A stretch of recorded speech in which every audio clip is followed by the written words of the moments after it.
The congratulatory flowers were getting heavy in my hands when the words hit me like a punch to the gut. "You're done here, Harper. Clear out." His first day as CEO, my last day as anything. The marble lobby went dead silent, 100 people pretending they didn't just watch me get executed in public.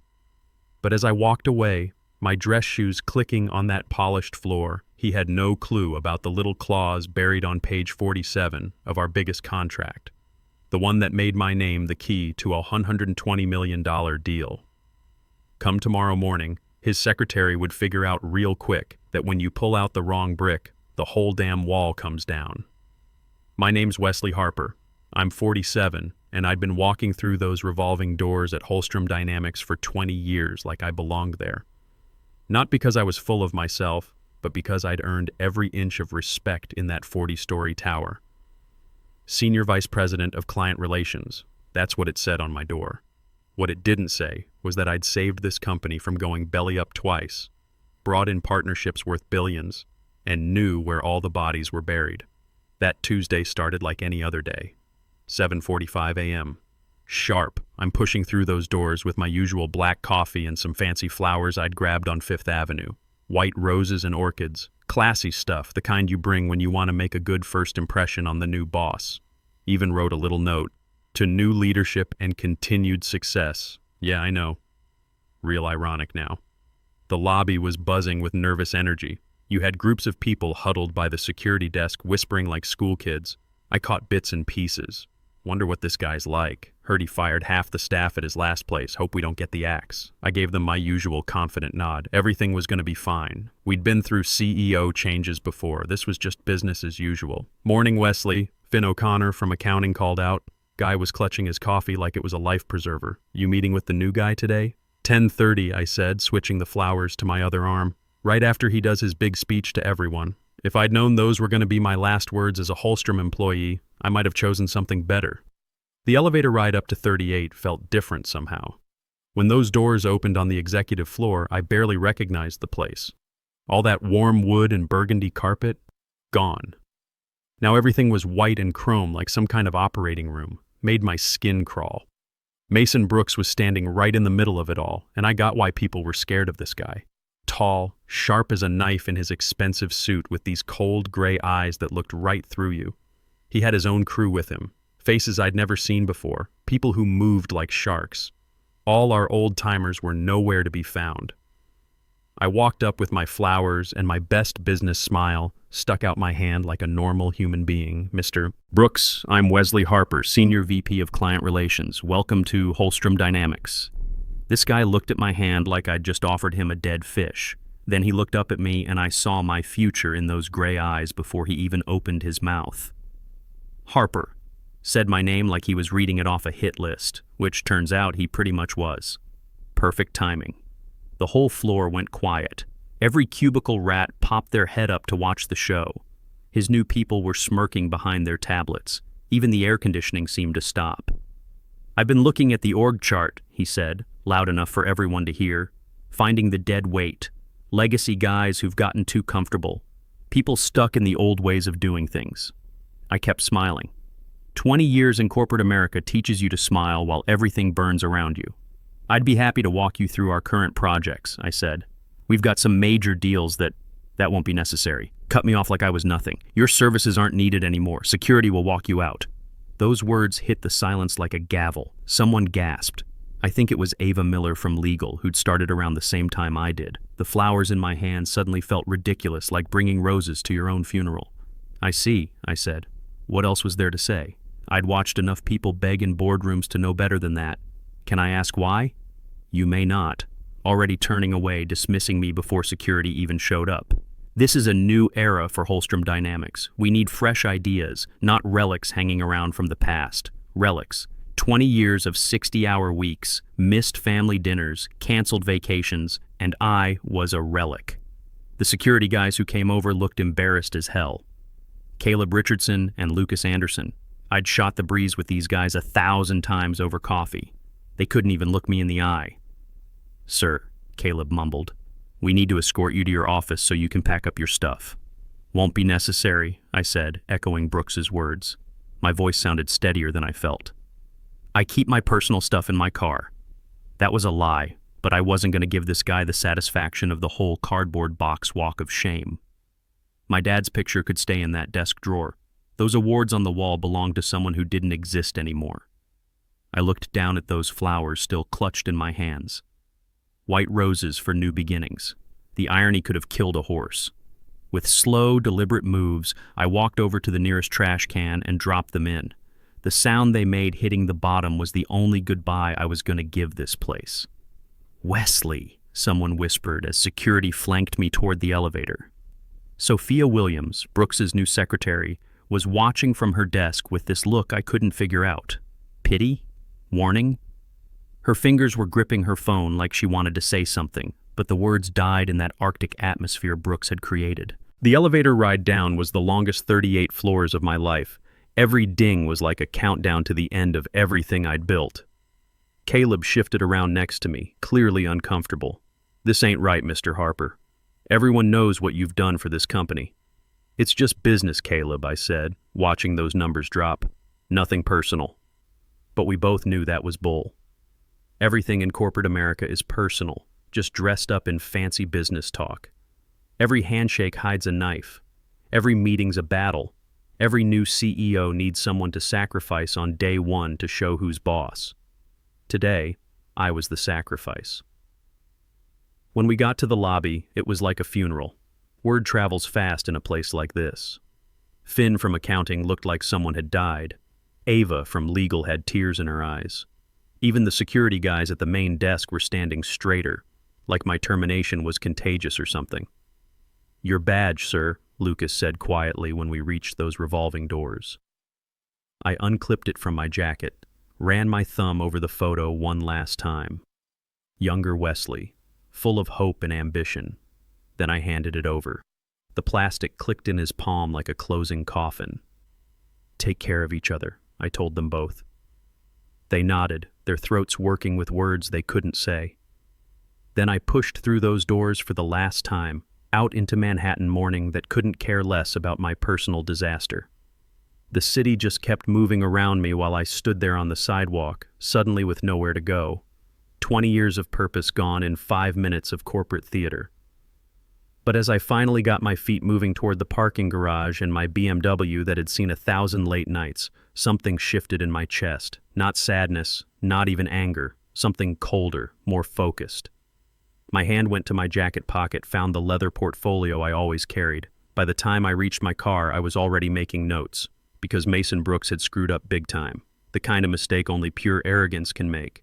He figured I was just another middle manager, another cog he could toss out. Never bothered asking what projects I handled, what relationships I'd built, what contracts had my signature on them. He didn't know about Brightwell and Knox, and that little oversight was going to be his downfall. The leather on my BMW's steering wheel was worn smooth from 20 years of late-night drives home. Sitting there in the Holstrom parking garage at 11:23 a.m. on a Tuesday, those worn spots felt like the only proof I'd ever worked here. My hands were shaking a little as I opened my portfolio, not from being upset, from trying to keep the fire in my chest from exploding. 20 years. The number kept spinning in my head like a broken record. 20 years since I'd walked into Holstrom as a junior account manager with my MBA still warm from Wharton and enough hunger to eat Wall Street alive. The first big memory hit me like a slap. 3 years in, my first real crisis. Peterson Industries was about to pull a $50 million contract because our previous guy had promised stuff we couldn't deliver. I pulled 4 straight all-nighters, lived on vending machine coffee and pure stubbornness, even tracked down their CEO at his country club to hash things out face to face. We didn't just save the contract, we doubled it. That CEO, Isaac Thompson, still sends me a bottle of good scotch every Christmas. I started writing, putting down everything Brooks had just thrown away like garbage. The Shanghai deal in 2018, spent 3 months in China, learned enough Mandarin to be polite, built relationships with government guys who didn't trust Americans. While other companies were getting their asses kicked by red tape, I was getting permits that opened up a billion-dollar market. Cost me my marriage, though. Sarah had enough during that trip. "You love that company more than me," she said over a crackling international call. She wasn't wrong. Then there was the Phoenix disaster in 2020. Our lead programmer vanished with all our code 2 weeks before launch. right when COVID had everything locked down. I put together a team across 12 time zones, worked alongside guys writing code even though I hadn't touched programming since business school. We delivered on time. The client never knew how close we came to total meltdown. Page after page, I wrote down what Brooks had just pissed away. Names, numbers, victories I'd pulled out of impossible situations. Like the time I caught our vendor padding invoices by 30%, saved us $8 million a year. Or the Garcia Technologies partnership that everyone said was impossible. They don't work with American companies, the board kept saying. So I flew to Barcelona 6 times, learned to appreciate flamenco, had dinner with Garcia's family until business became personal. That partnership brought in over $300 million. My phone started buzzing. Text from Finn. Can't believe what just happened. We're all in shock. Let me know if you need anything. Then Ava. This is insane. You built our whole client division. More and more messages rolling in. By noon, I had 47 texts from colleagues, clients, even competitors who'd already heard the news. Word travels fast in our business. My termination would be cocktail party gossip in every major firm by happy hour. But I didn't answer any of them. I just kept writing about the sacrifices that had built my reputation. The vacation in Tuscany I cut short when the Morrison deal went sideways. The weekend golf tournaments I missed to handle one crisis after another. All those mornings arriving before the cleaning crew, all those nights leaving after them, building something I thought actually mattered. Fresh perspectives, Brooks had said, not relics from the past. I had to laugh, even sitting alone in my car. The sound was pretty bitter. He wanted fresh? This guy had no clue how stale his whole playbook was. I'd watched 4 CEOs come through. Holstrom. Every single one thought they were going to revolutionize everything. Everyone eventually learned that business isn't about blowing things up. It's about building on what works. You can't just pivot relationships that took years to create. You can't disrupt trust. And you sure as hell can't download 20 years of knowing how things really work. My phone rang. Unknown number. Almost didn't pick up, but something made me hit answer. Wesley. Voice sounded familiar but stressed out. It's Isabella Garcia from Brightwell and Knox. I just heard what happened.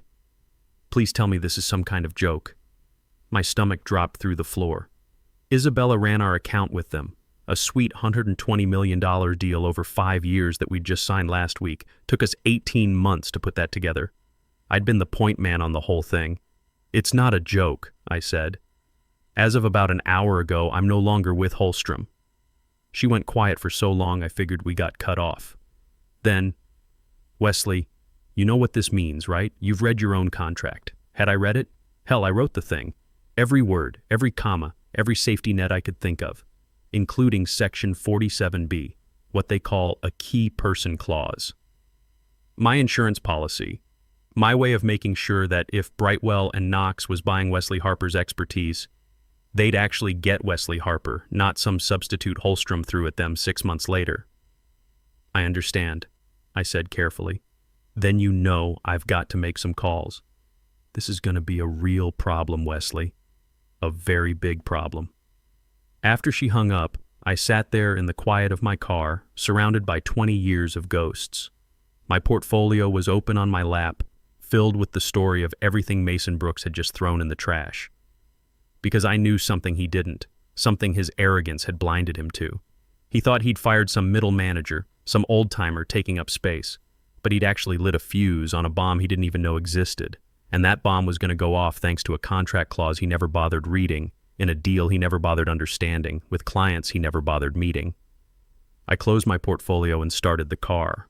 No more sadness, no more hurt feelings, just the cold satisfaction of knowing that sometimes revenge doesn't need planning. Sometimes it's just what happens when stupidity meets consequences in a marble lobby. Driving out of that garage into the bright Manhattan afternoon, my phone kept buzzing with messages. Support, shock, disbelief. But I was already thinking ahead, seeing the dominoes lined up to fall, the panic that was coming, the look on Brooks's face when he figured out what he'd done. He wanted to erase the past, about to learn that in business the past has a way of reaching out and grabbing you by the throat, especially when that past was smart enough to protect itself with ironclad contracts. Next morning I woke up at 5:30, not because of an alarm, just habit. 20 years of early mornings don't disappear overnight, but this time was different. No emails screaming for attention. No calendar reminders about 7 a.m. calls with Singapore. No mental list of fires to put out before most people had their coffee. I made real breakfast for the first time in years. Eggs, bacon, the works. Not some protein bar I grabbed running to the car. Had the news on in the background, market reports I didn't need to worry about anymore. Funny how freedom can feel like you're falling off a cliff. At exactly 8:02 a.m., my phone went crazy. First call from Finn O'Connor, our chief legal guy. Let it go to voicemail. Second was from HR, then accounting, then some number I didn't recognize with a Holstrom extension. By 8:15, I had 12 missed calls and 23 texts, each one more frantic than the last. Picked Sophia Williams' text to read first. Emergency BNK invoked clause. Legal says only you can fix this. Brooks is going ballistic. Please call ASAP. Then Isabella. Board voted unanimously. Contract suspended pending resolution of key person clause. We're prepared to move forward with Sullivan Associates unless Holstrom can fix this within 48 hours. I tried to buy you more time, but the board's firm on this. Sullivan Associates, our biggest competitor, who'd been circling Brightwell and Knox like vultures for years. Isabella wasn't just playing hardball, she was showing me her cards. This wasn't about pulling out of our deal. This was about taking everything we'd built and handing it to our biggest rivals. My doorbell rang at 8:27. Security camera showed Sophia Williams on my porch, perfect in her designer suit despite the early hour, clutching a leather case like her life depended on it. I finished my coffee before answering. "Mr. Harper," she started before I even opened the door all the way. "Thank you for seeing me. I know this is unusual, but I didn't agree to see you," I said calmly. "You showed up at my house uninvited at 8:30 in the morning." Her perfect composure cracked a little.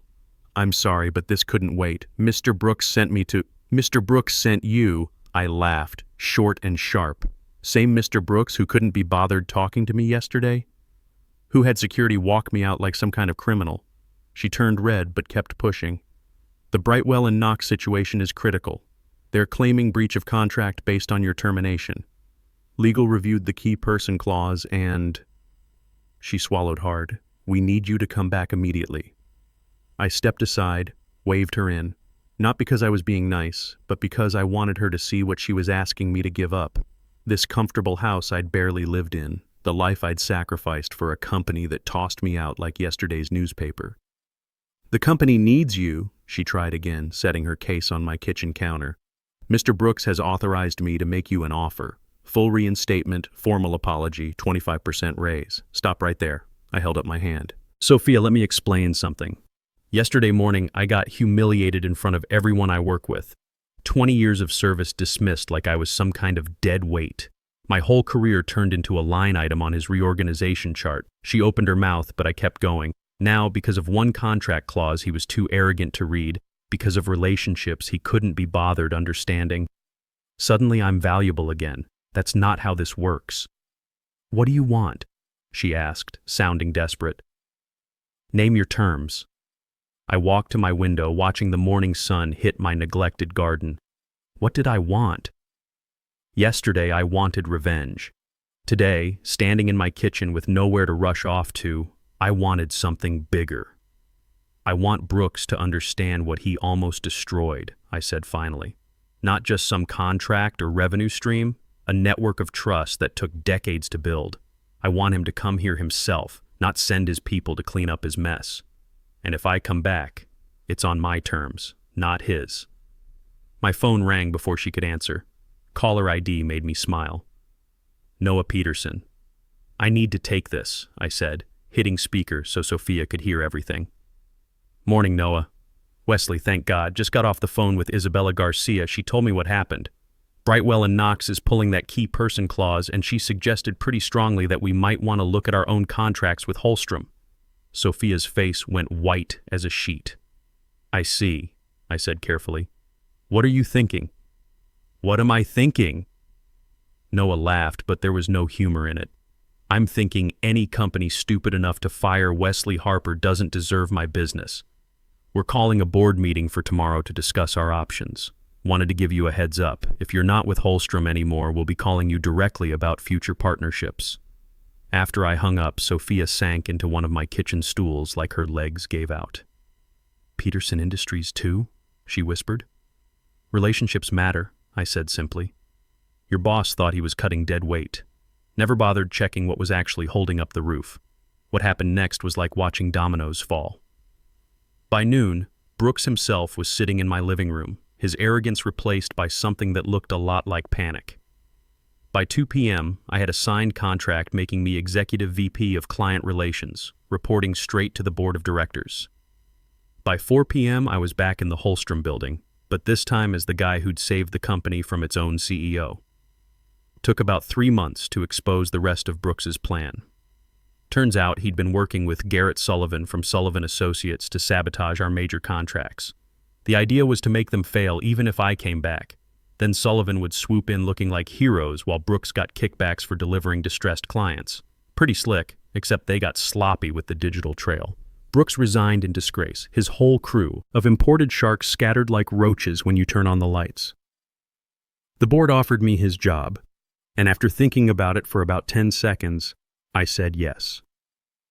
6 months later, I'm standing in that same marble lobby where it all started.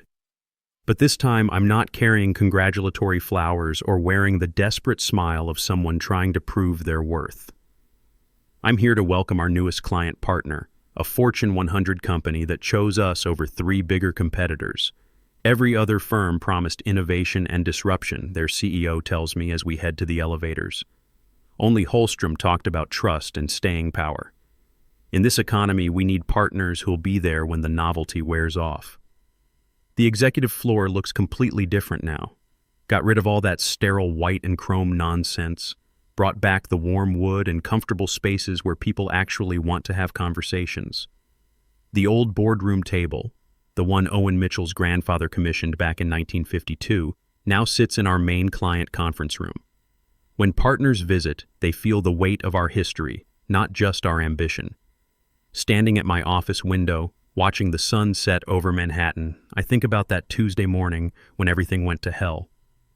How Brooks called me a relic, something from the past that needed clearing out. How he figured firing me would prove he was the new sheriff in town.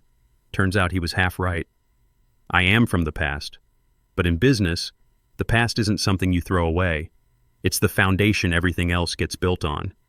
You can't just delete 20 years of handshake deals, late-night crisis calls, and showing up when it mattered. That stuff doesn't live in some computer file you can just erase. Brooks thought power came from disruption, from tearing down what came before. What he learned, too late to save his career, is that real power comes from building something so solid that removing it brings down everything else. These days, when some hotshot consultant talks about disrupting our industry, I just smile and pour another coffee. Let them disrupt all they want. We'll be here when their revolution burns itself out, still standing on foundations that no CEO's ego can shake. Sometimes the best revenge isn't planned at all. Sometimes it's just showing up, doing the work, and letting arrogance destroy itself. The old guard didn't just survive, we won. And Holstrom Dynamics is stronger because we learned that sometimes the past isn't what needs changing. Sometimes it's the future that needs to learn some respect.